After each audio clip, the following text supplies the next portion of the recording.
Hello, आज हम लेके आए एक इंटरेस्टिंग टॉपिक, क्या formula making and molecular mass.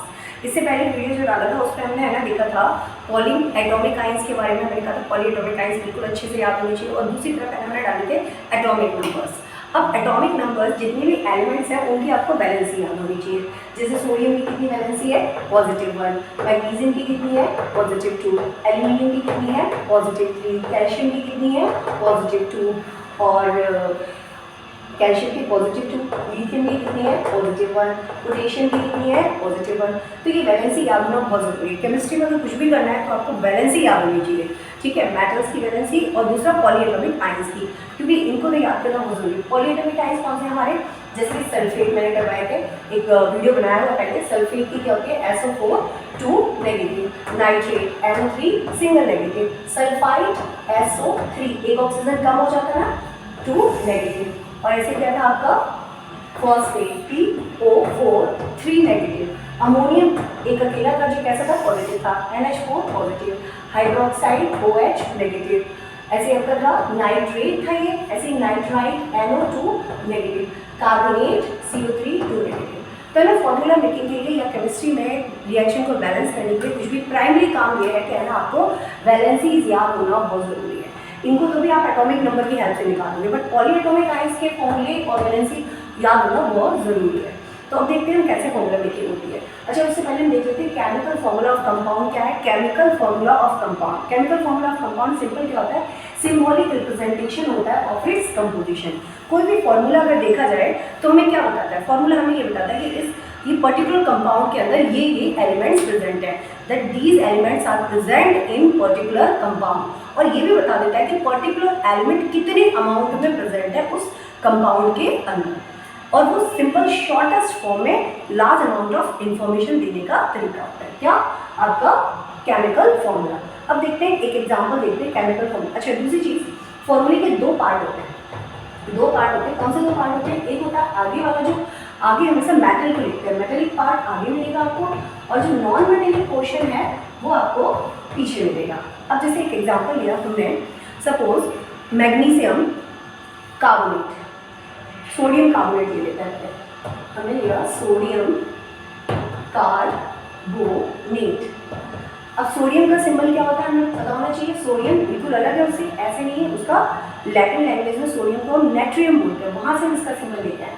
तो सोडियम का सिंबल क्या है, Na, और कार्बोनेट का क्या है, देखो यहाँ पे ये याद होना चाहिए, CO3 2 नेगेटिव। सो कार्बोनेट की जगह पे क्या लिखेंगे, CO3 लिख देंगे। अब सोडियम की वैलेंसी कितनी होती है, +1, यहाँ पे +1, और कार्बोनेट की कितनी होती है, -2। अब क्या करना है, इनकी वैलेंसी इनके साथ में इंटरचेंज कर दी जाती है। सोडियम के साथ किसको लिखेंगे, कार्बोनेट की वैलेंसी को, कार्बोनेट के साथ किसको लिखेंगे, सोडियम की वैलेंसी को। तो अब ये फॉर्मूला क्या बनेगा, देखो इधर Na के साथ किसको लिखना है, 2 को, तो Na2CO3, ये क्या बन गया, सोडियम कार्बोनेट।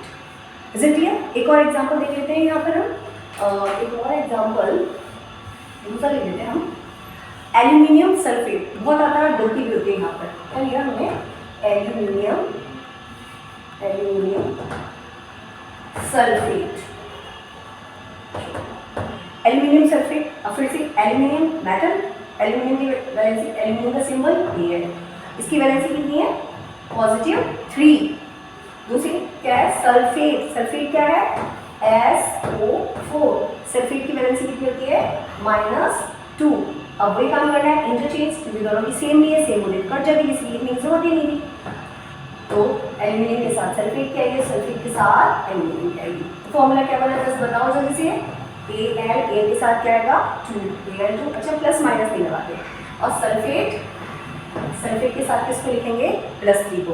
अब बच्चे क्या करते हैं, सल्फेट के साथ क्या है, यहाँ पे 3 है तो यहाँ पे लिख दो 43, ये रॉन्ग हो जाएगा, इस पूरे सल्फेट के ऊपर है, तो हम क्या करेंगे, यहाँ पर ब्रैकेट लगाएंगे, फिर हम 3 लिखेंगे, तो क्या बन गया, Al2SO4 का whole thrice, this is known as aluminium sulphate. है क्लियर। एक और देख लेते हैं जो बहुत मिस्टेक्स करते हैं, अमोनियम क्लोराइड को, किसको, अमोनियम क्लोराइड, अमोनियम का अल्यूमिनियम कहते हैं, एक अकेला पॉजिटिव है आपका, कौन सा यहाँ पर, ammonium. So ammonium chloride, ammonium का क्या है, NH4, क्लोराइड, क्लोराइड मतलब क्लोरीन। अमोनियम की वैलेंसी कितनी है +1, क्लोरीन की कितनी है -1। अब कई बच्चे क्या करेंगे कि अमोनियम तो बड़ा है, क्लोरीन को आगे लगा दो, नहीं, अमोनिया इसमें पॉजिटिव वाला है, इसीलिए अमोनिया को पहले लिखेंगे और क्लोरीन को पीछे। अच्छा, दोनों का +1, इसका +1 है, इसका -1 है, इक्वलाइज हो गया विद्या। तो यहाँ पे इसका फॉर्मूला क्या बनेगा NH4Cl। किसी को कुछ लिखने की जरूरत नहीं, क्योंकि 1 को हम लिखते नहीं है। अच्छा, अब नेक्स्ट स्टेप पे ये फॉर्मूला मेकिंग तो आ गई। फॉर्मूला मेकिंग के लिए इतनी टफ नहीं है, हमें बस ये याद होना बहुत जरूरी है।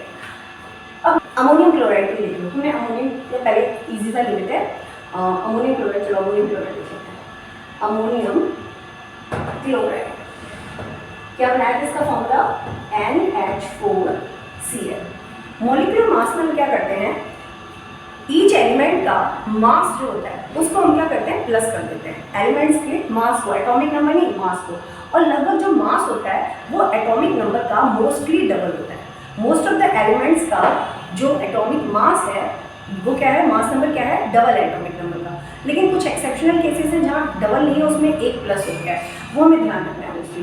अब जैसे हम यहाँ पे कर रहे हैं अमोनियम क्लोराइड का निकालना है, तो यहाँ पे N क्या होता है। अब बच्चे क्या करते हैं, इस पूरे अमोनियम का मॉलिक्यूलर मास लिखेंगे, नहीं, इसमें क्या होगा, नाइट्रोजन का अलग देखना पड़ेगा। नाइट्रोजन का एटॉमिक नंबर कितना होता है 7, तो 7 का जस्ट डबल कर दो, मास हो जाएगा, इसका जस्ट डबल है, तो कितना है 14। और हाइड्रोजन कितना है 1। हाइड्रोजन का डबल नहीं करना, क्योंकि हाइड्रोजन के 3 आइसोटोप होते हैं, हम 1 वाले को यूज करते हैं। तो यहाँ हाइड्रोजन का कितना है 1। कितनी हाइड्रोजन है यहाँ पर, बीच में क्या लगाएंगे प्लस। हाइड्रोजन का क्या है मास 1, कितनी हाइड्रोजन है यहाँ पे 4, तो 4 से प्लस कर मल्टीप्लाई कर देंगे इसको। प्लस यहाँ पे कितना है क्लोरीन, क्लोरीन का मास है ना फिक्स है, क्लोरीन का मास याद करना पड़ेगा 30.5 ही लेते हैं, 35.5 ही लिया जाता है, बस ये इसी का 0.5 में लेते हैं। तो ये क्या हो गया 35.5। अब इनको जो कर देते हैं, यहाँ पे क्या है 4 हो जाएगा, 14 कितना 35.5। अब इन सबको प्लस कर लो, ये कितना हो गया आपका 18 प्लस 35.5 कितना हुआ आपका, लेते हैं यहाँ पे सोडियम हाइड्रोक्साइड का बना लेते हैं, या calcium hydroxide, calcium hydroxide. Calcium hydroxide बहुत ज़्यादा एग्जाम में आता है। कैल्शियम हाइड्रोक्साइड को क्या बोलते हैं, स्लैक लाइन भी बोलते हैं, या इसको लाइन वाटर भी बोलते हैं। कैल्शियम का सिंबल Ca, हाइड्रोक्साइड क्या होता है OH। कैल्शियम की वैलेंसी कितनी होती है +2, हाइड्रोक्साइड की वैलेंसी कितनी होती है -1। इंटरचेंज की वैलेंसी क्या बना C के साथ 1 लिखने की जरूरत नहीं है, बट OH के साथ हम क्या करेंगे, जस्ट कैलकुलेट करो। हाँ, अब इसमें देखो कैल्शियम का कितना है, कैल्शियम का एटॉमिक नंबर कितना होता है 20, जस्ट इसका डबल होता है, मास कितना हो जाएगा 40। प्लस अब यहाँ पे क्या है, 2 एलिमेंट्स हैं, एक ऑक्सीजन है और एक क्या है हाइड्रोजन है। तो ऑक्सीजन का बताओ कितना होता है, ऑक्सीजन का एटॉमिक नंबर 8, इसका मास नंबर एग्जैक्ट डबल कितना है 16। प्लस में और कौन है यहाँ पर, हाइड्रोजन का कितना होता है 1। लेकिन एक चीज देखो, इन दोनों का हमने क्या कर रखा है, ट्वाइस कर रखा है, तो पहले इन दोनों को प्लस करके फिर इसको क्या कर देंगे 2 से मल्टीप्लाई कर देंगे। यहाँ भी गलतियाँ होती हैं, तो एक बार कर लेते हैं। यहाँ पर ये 40 प्लस में यहाँ पर हमारे पास क्या है 16 में 1 प्लस कर दिया, कितना हो गया ये हमारे पास, कितना हो गया यहाँ पर 17। अब 17 को 2 से मल्टीप्लाई कर दो, कितना हो जाएगा जल्दी बताओ, 17 हो जाओ और क्या लिख गया, कितना हो गया 34 और प्लस में यहाँ पर 40, इन दोनों को प्लस कर लो, कितना हुआ, ये हुआ आपका 4 और 4 में कितना हो गया 7।